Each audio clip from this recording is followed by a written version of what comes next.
Encore que combattre pour la France, c'était pas force, c'était pas de la volonté des Africains. Moi, j'en sais quelque chose parce que mon grand-père a fait partie des troupes africaines qui ont combattu aux côtés de la France pendant la Deuxième Guerre mondiale et qui a d'ailleurs échappé au massacre de Tcharoy. Donc je sais de quoi je parle. Cependant, on n'a jamais appris que la Russie organisait des razzias en Afrique pour recruter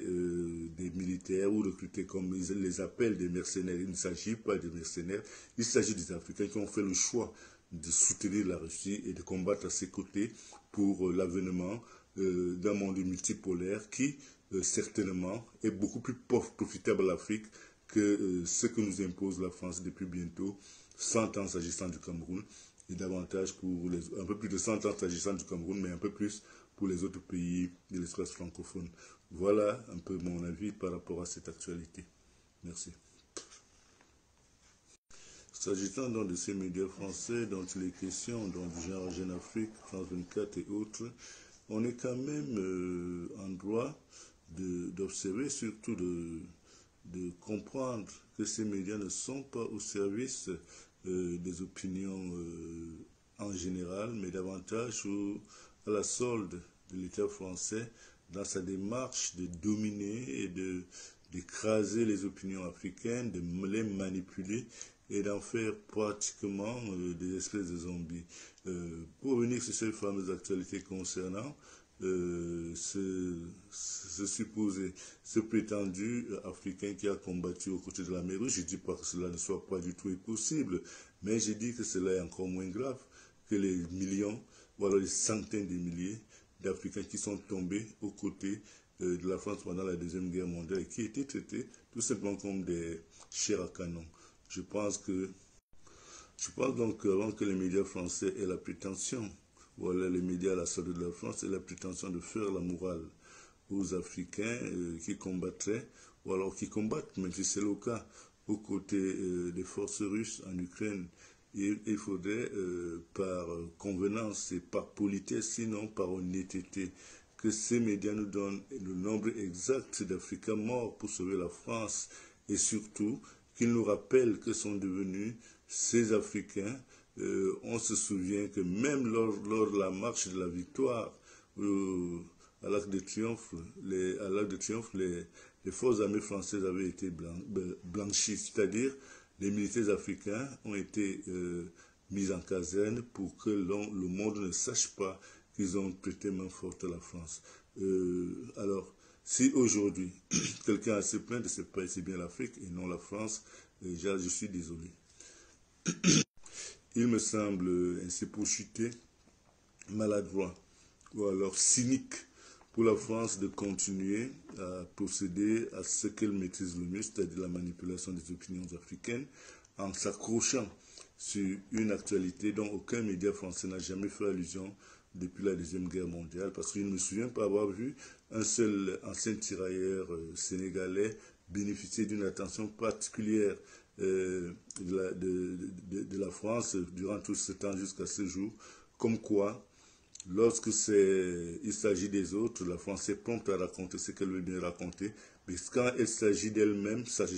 concernant les Africains, la France est simplement prête à mobiliser ses médias mensonges pour manipuler les opinions africaines. Et celles sont des assez matures, je ne crois pas. Je pense que c'est d'ailleurs un coup d'épée dans l'eau et l'avenir nous le dira. Aux Africains qui veulent aller combattre la Russie, donc à y aller, ils ont défendu la France, pourquoi ils ne défendraient pas la Russie, qui d'ailleurs a une tradition humaniste. Merci.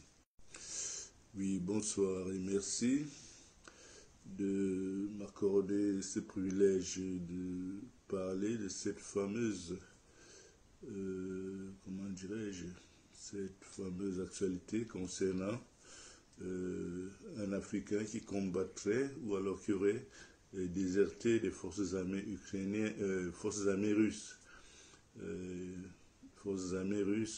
qui seraient d'origine centrafricaine, selon le média France-Africain, Jeune Afrique. Voilà, c'est une fois de plus une occasion de revenir sur l'histoire trouble des relations entre la France et l'Afrique, et surtout entre les médias français et les opinions africaines. Les médias français depuis la nuit des temps, ou alors les médias à la solde de la France depuis la nuit des temps, se font particulièrement remarquer à travers les lignes éditoriales. À la lumière donc de cette actualité qui fait les choux gras des médias français et qui en réalité est une tentative de manipulation des opinions africaines comme c'est toujours le cas, je crois, comme je le disais tantôt, que la France devrait déjà commencer par nous dresser un bilan exhaustif des Noirs, des Africains qu'ils appelaient les tirailleurs sénégalais, sur le nombre et même les effectifs réels de tous ces Africains qui sont morts pour la France, mais qui, jusqu'à ce jour, n'ont jamais eu une quelconque reconnaissance de la part de ce pays, qui jusqu'à aujourd'hui continue à se démarquer fatalement à travers son arrogance, ou alors l'arrogance de ses dirigeants et son ingratitude. Alors pour les Africains qui savent ce que vaut l'Afrique, il ne faudrait même pas accorder du crédit à cette fameuse histoire débitée par le journal. Mais maintenant, pourquoi ne pas accorder du crédit aux histoires, à cette actualité diffusée abondamment par les médias français? C'est pour une raison toute simple. Depuis la traite négrière, l'esclavage, la colonisation, la néocolonisation à laquelle se greffe désormais le terrorisme. Je pense qu'il faudrait que les Africains, à l'unisson, réclament une dette de sang à la France, une dette de sang parce que les Africains ont versé de leur sang pour sauver la France du nazisme. Et les Africains ont également versé de leur sang pour construire la France grâce à leur esclavage, grâce à la traite négrière, grâce à la colonisation et aujourd'hui à la néocolonisation qui est de plus en plus alimentée par le terrorisme un peu partout sur le continent. Donc c'est la France qui nous doit. Voilà, je ne saurais clore mon propos sans rappeler aux uns aux autres que dans cette guerre obsessionnelle de communication de la France ou alors des médias français vis-à-vis des opinions africaines, il importe de rappeler qu'en Europe, la Russie est le seul pays au monde où un jeune esclave noir à la personne de Brouard, devenu général Abraham Petrovich Hannibal, s'est hissé grâce à son intelligence hors du commun au sommet de l'administration de l'Empire russe sous le tsar Pierre le Grand. Nous sommes bien au XVIIIe siècle. Alors, je vous mets au défi.